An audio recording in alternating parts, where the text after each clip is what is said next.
Greetings to my dear guests on this video. I wish you a pleasant viewing and look forward to your feedback in the comments. The office lights buzzed faintly above me, casting a sterile glow on the neatly arranged stack of documents on my desk. I tried to focus on the slides, flipping through the pages one more time, though I'd memorized every line. My palms were clammy despite the air conditioning, and I wiped them on my skirt, inhaling slowly. Soon, all the directors would be here. It wasn't just any meeting. It was the meeting. The one we'd been building toward for 6 months. The one where I, Alice Harrow, would present the project that had already saved the company millions in back-end costs. An AI-integrated logistics optimizer that I'd quietly refined long after everyone else went home. And today, I'd finally show them what it could really do. The CEO himself was flying in. They'd hinted at a big bonus. One director even mentioned a promotion. "She's going places," I overheard him say last week. My heart had nearly leapt out of my chest. This was it. My moment. So why did I feel like I was about to be sick? I glanced at the digital clock. 8:43 a.m. Just 17 minutes until they'd start filtering in. I could already picture the boardroom. Leather chairs, chrome finish, the projector glowing softly as I clicked through the first slide. I'd start with the benchmark numbers. Keep it clean. Confident. Let the product speak. Still, something inside me refused to settle. Maybe it was the weight of expectations. Maybe it was the silence that always seems to fall before something big. I sipped cold coffee and tried to remind myself that I was ready. Then I heard a soft knock at my office door. My boss, Craig Mathers, stood there, already dressed like the meeting was his. "Alice," he said, voice smooth. "Got a moment? There's something I'd like to discuss before everyone arrives." That was already odd. Craig hated the idea of not being the one in control during big meetings. The fact that he hadn't tried to muscle me out of the spotlight yet was strange enough. Now he wanted a private chat minutes before the biggest meeting of my career? Still, I nodded. "Okay, where?" He jerked his thumb toward the east wing. "Let's use the supply room. It's in the boardroom prepping the projector." "The supply room?" I frowned. "Isn't there a free conference?" "Just for a minute," he interrupted, already turning. Before I could follow, another voice called down the hall. "Alice, wait!" I turned. Jeremy, our junior systems analyst, jogged up, panting slightly. His usually neat shirt was wrinkled, and his expression was drawn, like he'd just walked out of a storm. Can I talk to you for a sec?" he asked, ignoring Craig entirely. Craig's brow lifted, visibly annoyed. "This is time-sensitive, Jeremy." "I promise, it's quick," he said, eyes on me. I looked between them. Craig was watching like a hawk. I forced a smile. "Just a minute," I said to Craig. "I'll be right there." He gave me a long, unreadable look. Then, with a nod, he walked off down the corridor. I grabbed Jeremy by the elbow and pulled him toward the break room, just out of sight. "Jeremy, what's going on?" I hissed. "Craig's already annoyed I'm not following him. I've got a meeting in 15 minutes. He glanced down the hall, then leaned in, voice low and shaky. "He's not right today," Jeremy whispered. "He's been calling people in, closing the door, saying stuff that makes no sense. He yelled at Janet in accounting. She came out shaking. I asked around. He's doing it to everyone." My skin prickled. "Doing what?" "I don't know," he muttered. "Just be careful. Please. You're the last person he wants to talk to." I blinked. "Jeremy, what are you trying to say? Spit it out." He's jealous, Alice. You know that, right? I've seen the way he looks at you when you talk about the project. Like he's—" Jeremy's voice cracked. "He's cruel when he wants to be. I've heard things." I felt a cold shiver work its way down my spine. But before I could respond, a voice barked behind us like a gavel cracking against stone. "Alice!" We both jumped. Craig was back, and he did not look happy. "I need you, now." There was no question in his voice. No option to say no. I looked back at Jeremy for one fleeting second, his eyes wide, lips pressed shut, then turned and followed Craig. And that's when everything changed. Craig walked ahead of me with long, purposeful strides, not even glancing back to see if I was following. He always walked like that, in charge, untouchable. I matched his pace, even though every step felt like it was dragging me towards something I couldn't name yet. I tried to quiet the buzz in my head. Jeremy's just anxious. He probably misunderstood something. Craig had always been intense, sure.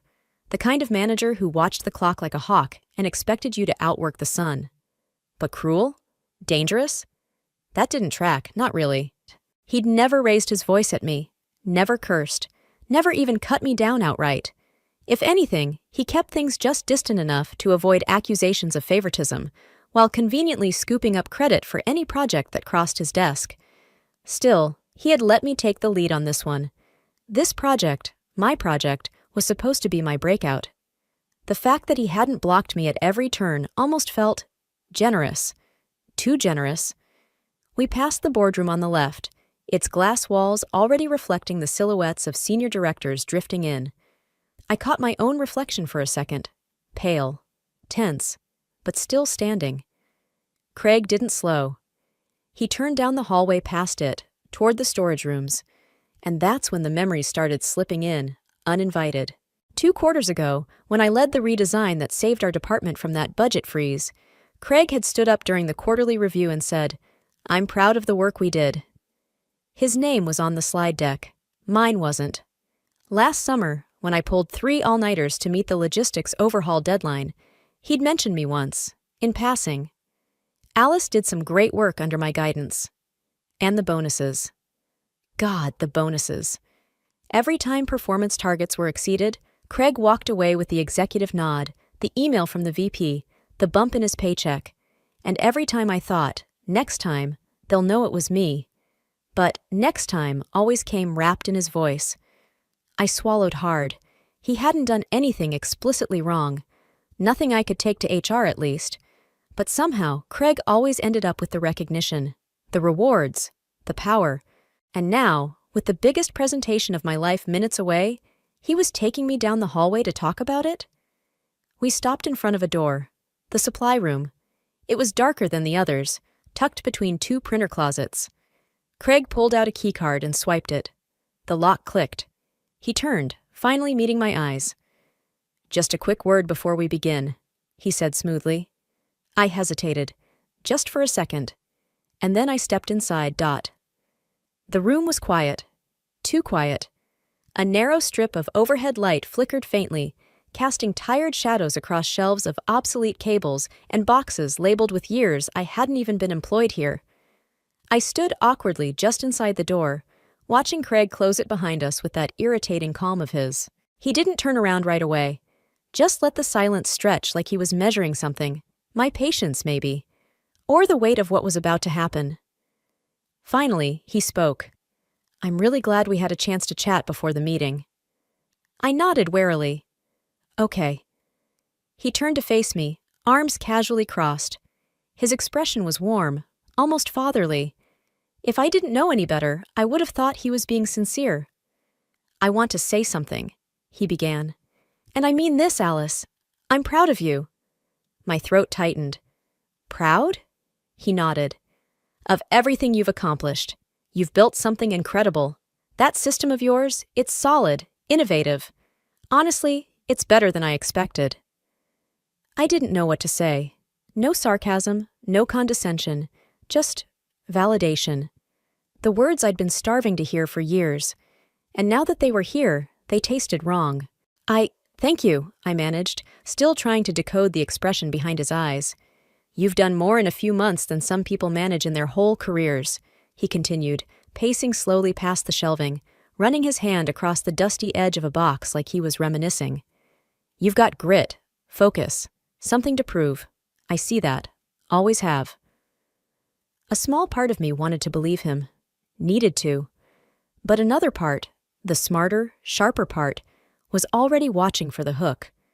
Because with Craig, there was always a hook. He stopped in front of me, hands tucked into the pockets of his navy slacks. "And that's why I wanted to talk to you alone. Just us." A pressure started to build in my chest. "Why?" I asked, barely above a whisper. Craig gave a small, rueful smile. "Because I don't think you understand how the world really works yet." I blinked. "This company? This industry?" he continued. It's not a meritocracy, Alice. It's not about who builds the best product or who works the longest hours. It's about timing, positioning, leverage.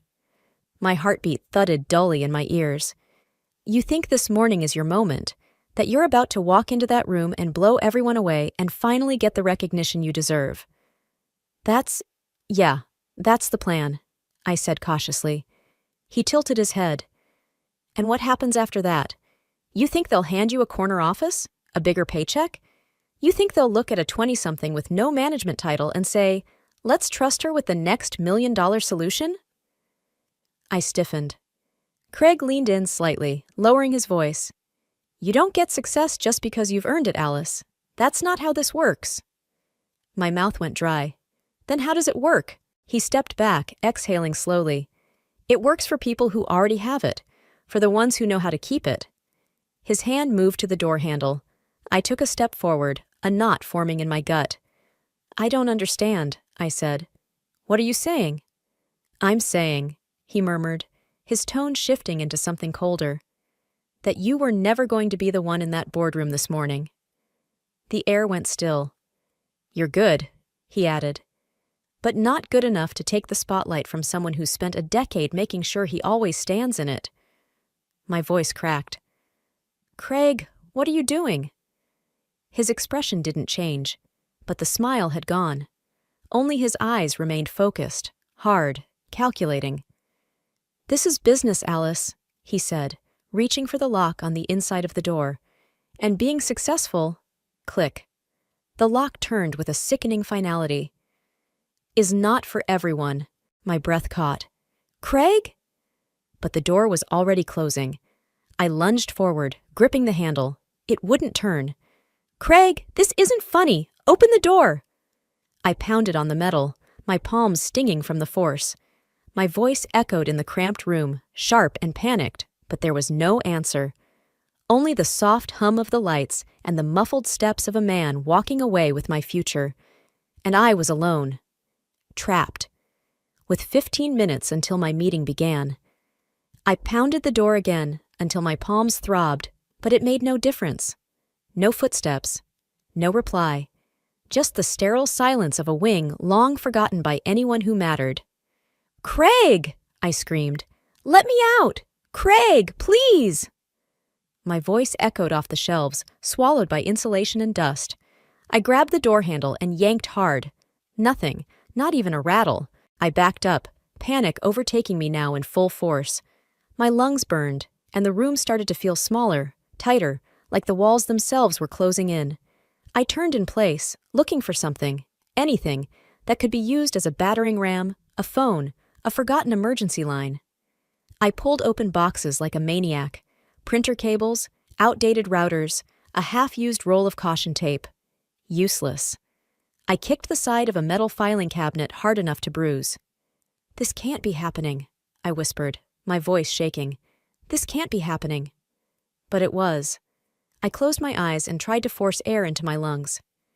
Deep breath in, slow exhale. Again. Again. But the panic wouldn't budge. It sat in my chest like a stone. Then, in the stillness, something clicked. This wasn't just some cruel prank. This wasn't Craig being petty or trying to scare me before the meeting. This was planned, deliberate, executed like a maneuver. He'd waited until the last possible minute, knowing exactly how long it would take to lure me out, where to take me, and how to disappear before anyone asked questions. Because this wasn't just about hurting me. It was about replacing me.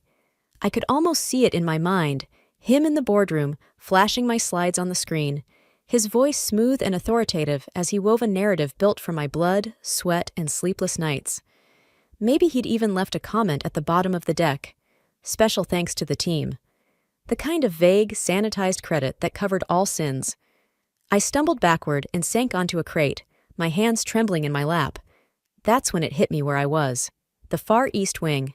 We called it the boneyard. It was where unused equipment and old furniture came to rot. The Wi-Fi barely reached here. Half the team didn't even know this room existed. I remembered that time it made a joke about the motion sensors not even being configured in this section. Craig hadn't chosen this room at random. He picked it because no one would hear me scream, and no one would come looking. My head fell into my hands. "You bastard," I whispered. How long had he been planning this? Had he been waiting for months, letting me build the perfect demo, watching me stay late while he positioned himself in the background, just close enough to claim involvement? I felt stupid, not just for trusting him, but for never seeing it coming. I thought he just wanted the spotlight. I didn't realize he wanted to erase me from the picture altogether. But as the panic slowly receded, something else took its place. Resolve. He thought this was the end of the road for me. He had no idea who he'd locked in. And I wasn't going down quietly. I didn't know how long I'd been sitting there. 10 minutes, maybe 20. Long enough for my knees to stiffen and my pride to rot. I had replayed every second of the last week in my mind, trying to pinpoint the exact moment Craig decided I didn't deserve to be seen. The sound of footsteps jolted me upright. They were faint, hesitant, then closer, faster, then a voice. "Alice? Alice? Are you in here?" I bolted to the door. Yes, I'm in here." A pause, a scrape, then a blessed click. The door creaked open, and Jeremy's worried face appeared in the doorway, his breath coming in fast, uneven gasps. "Oh my God," he said, eyes wide. "You're actually in here. I thought maybe I was imagining it." I staggered forward, still too stunned to process anything past the fact that I was no longer trapped. "Jeremy, how did you—" "I noticed you weren't at the meeting," he said quickly. "I figured maybe you'd been delayed, but when you didn't show up at all. And then I remembered what I said earlier, how weird he was acting. I had a feeling. So I checked this wing. God, thank God I did." His words tumbled out, tripping over themselves. But it was his face that struck me most. Horrified, apologetic, scared. He looked like he was about to throw up. "Jeremy," I said, grabbing his arm. "What happened? What did he do?" He looked down at the floor like he didn't want to say it out loud. "He went in there and presented your project," he said. "Acted like it was all his. Your data, your code, your entire framework. He even opened with that line you use. Efficiency doesn't scale unless it adapts. He said it like he made it up." My mouth went dry. "But it gets worse," Jeremy continued, voice tightening. "Someone, I think it was Kira, whispered to someone next to her that it sounded like your project. Craig must have heard her because he turned and made this big show of saying how some junior members contribute ideas, but leadership is what turns them into results." He laughed. The directors laughed. I felt my knees weaken. "He humiliated you, Alice," Jeremy said, his voice breaking. "And then he told everyone in the room, this is a confidential strategy. Nothing leaves this table until we get final executive sign-off." Everyone just nodded. They were too afraid to say anything. I leaned back against the wall, the weight of it crashing down all at once. He hadn't just erased me. He'd made a joke of me, and he'd made sure no one else could undo it. "I'm so sorry," Jeremy whispered. "I should have said something. I should have—" "No," I said quietly, cutting him off. "You did. You came back for me." He looked at me, eyes wide. "What are you going to do?" And for the first time since that door locked behind me, I smiled. "I'm going to burn the whole illusion down." I stood in the hallway just outside the supply room, heart still hammering in my chest, but my mind was no longer spiraling. Going to the meeting now would be pointless. The presentation was over. The applause had already been stolen. Craig had painted himself as the mastermind, and if I stormed in now, hair wild, voice trembling, I'd only look unstable, emotional, unprofessional, all the words people like him love to weaponize against women who dare to challenge the narrative. I would not give him that satisfaction. No, I needed proof. Cold, undeniable proof. "Jeremy," I said, turning to him, "I need a copy of the surveillance footage, everything from this morning, especially the hallway outside the supply room." He blinked. "Surveillance? I mean, yeah, there are cameras, but I don't have access to that." "I know someone who does." He stared at me, trying to keep up. "You mean—" "Marcella," I said, "from security." Jeremy's eyes widened. "You think she'll help?" I know she will. Marcella and I had traded more than one whispered conversation over late-night shifts and broken badge readers. She was smart, skeptical, and had a deep-seated dislike for managerial arrogance. Once, after Craig chewed out an intern in the lobby, I'd heard her mutter, "That man needs to be taken down 3 notches." I figured she'd be happy to oblige. "I need you to cover for me," I said, already walking. "If anyone asks, I went home sick." Jeremy followed. "Okay, but what's the plan?" I stopped at the stairwell door, turned, and looked him in the eye. "The plan," I said, "is to show the board what leadership really looks like. Not today, but soon, and when it happens, Craig won't be able to explain his way out of it." A pause. Then I added, more quietly, "He thinks he locked me out of the moment. What he doesn't realize is, I'm building something bigger than that." And with that, I vanished down the stairs. Marcella didn't ask questions. When I found her in the security booth and told her I needed footage from this morning, she didn't blink.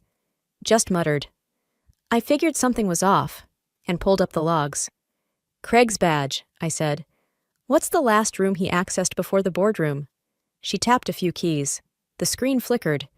"Storage room east, 8:47 a.m. "And mine?" Marcella nodded. "Same room, 2 minutes later." She didn't ask why there was a 7-minute gap before Craig appeared in the boardroom solo. She didn't have to. We watched it unfold together in grainy black and white. There I was, following Craig down the hall.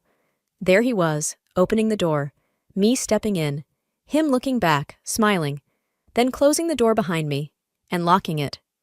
"You want this exported?" Marcella asked, already reaching for the drive. "Yes," I said. "Every angle, every second." She handed me the USB a minute later. "You sure you're ready for what this means?" "Oh," I said, slipping it into my pocket. "I'm counting on it." But I wasn't going to expose him just yet. No. First, I needed to let him think he'd won. Let him lower his guard, revel in his stolen victory. I would be the girl who broke down, the girl who ran, the girl who lost. For now. As I left the security wing, my mind raced through the setup. Timing, witnesses, silence. Just enough silence to let his confidence bloom like poison ivy. And then it happened. I turned the corner and nearly collided with him. Craig. He stepped back, startled. "Alice?" I froze, heart hammering, but not with fear, with precision. I dropped my gaze, stepped back. "Sorry," I mumbled. "I was just leaving." He raised an eyebrow. "You weren't at the meeting." I nodded, swallowing hard, forcing a slight tremble into my voice. "I wasn't feeling well. I didn't want to cause a scene." He studied me, searching my face for resistance. I gave him none. Just a quiet, shamed look and a hint of defeat in my eyes. A performance worthy of an Oscar. "Well," he said, tone softer now, like a predator lowering his claws. "You missed a strong pitch, but don't worry, we all carry the company forward in different ways." I nodded again, as if I believed him. Then I turned and walked away. Every step was measured, controlled, perfectly vulnerable. Let him think I was afraid.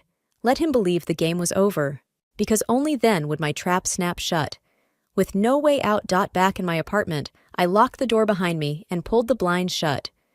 The room was silent, except for the quiet hum of my laptop booting up. I plugged in the USB and watched the footage again. Craig's hand on the door, the lock turning. It was solid, undeniable.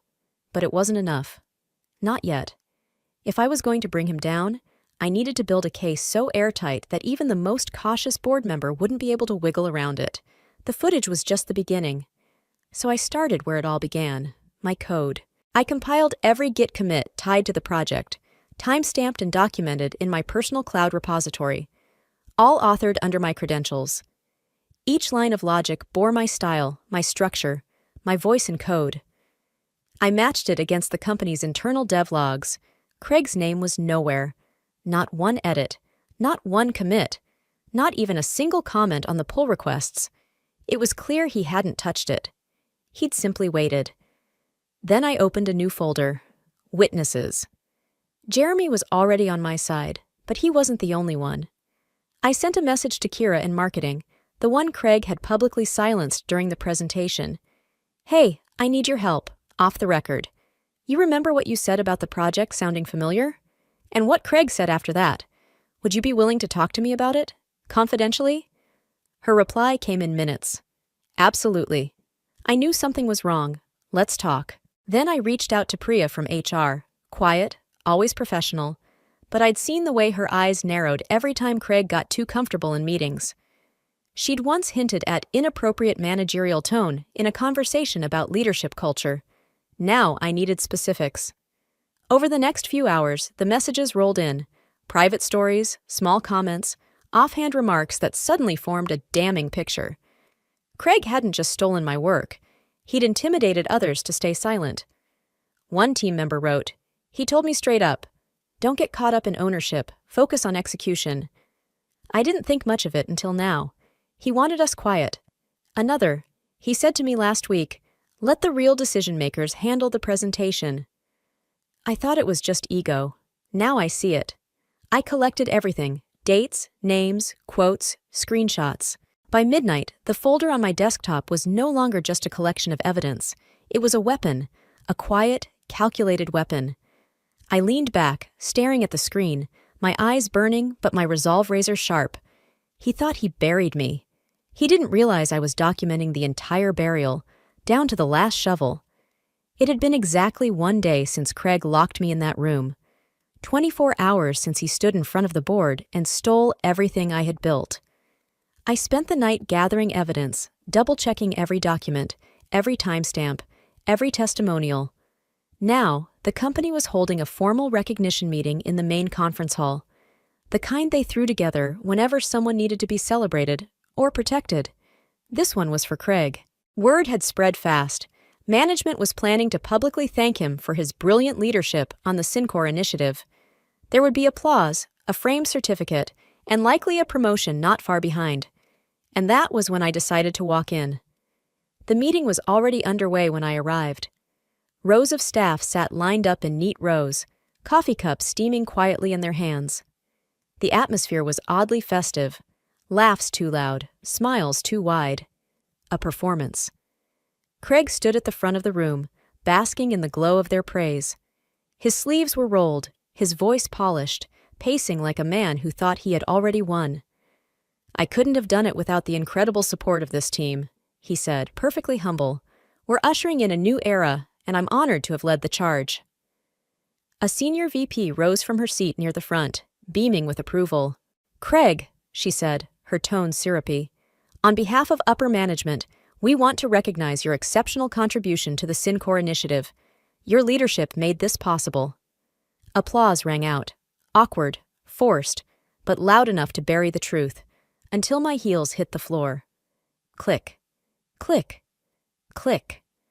The sound sliced through the room like a wire pulled taut. Heads turned. First a few, then all.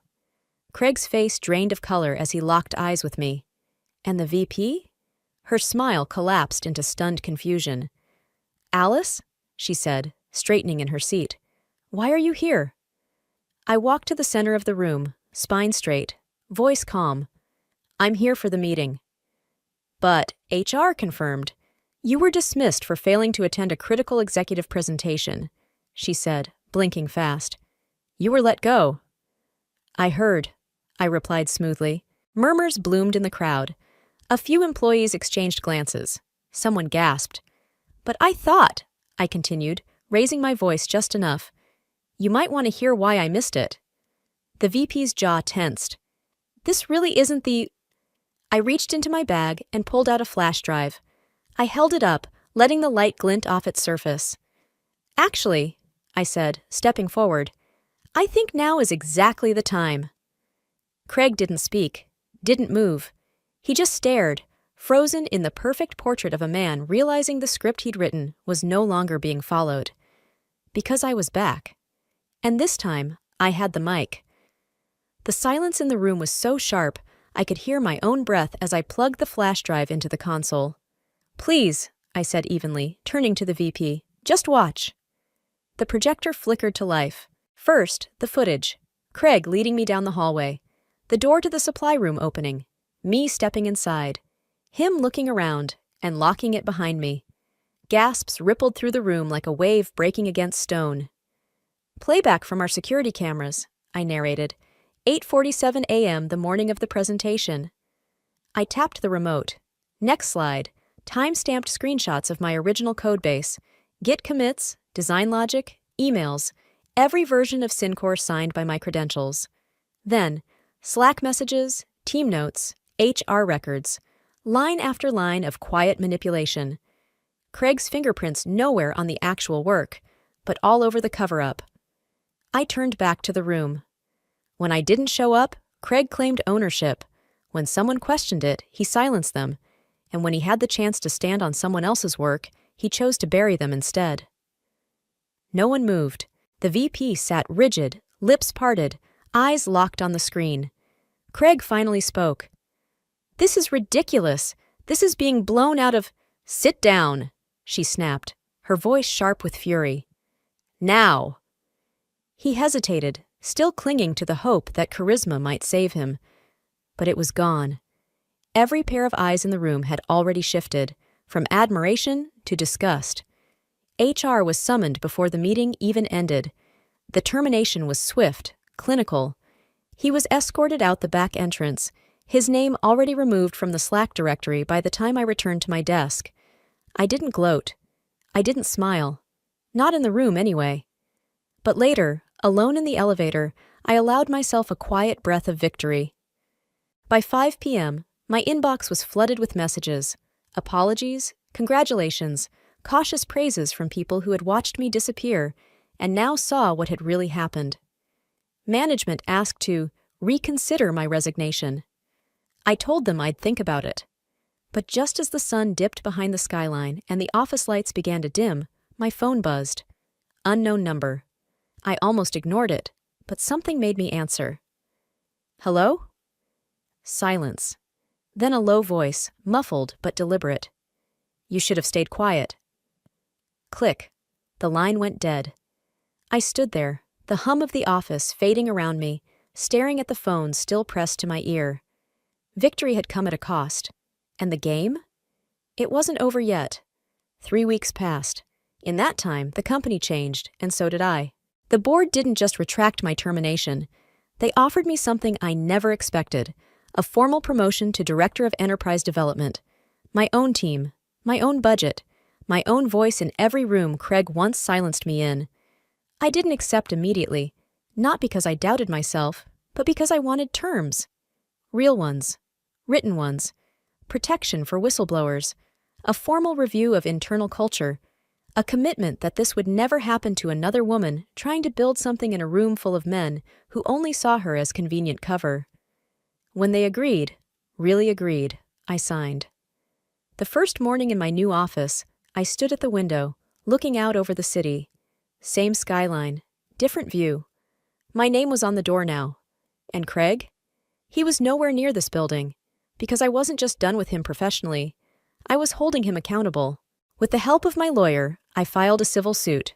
Wrongful termination, intellectual property theft, defamation, emotional distress, the surveillance footage, the project trail, the witness statements. Every piece of it laid out, formal and irrefutable. People said it would get messy, that it would drag on, that suing a former superior would make me a difficult woman. But I didn't care. Craig counted on silence. He weaponized it. I was done giving him that power. So let them call me difficult. Let them say I'm too focused, too ambitious, too bold. Because I am.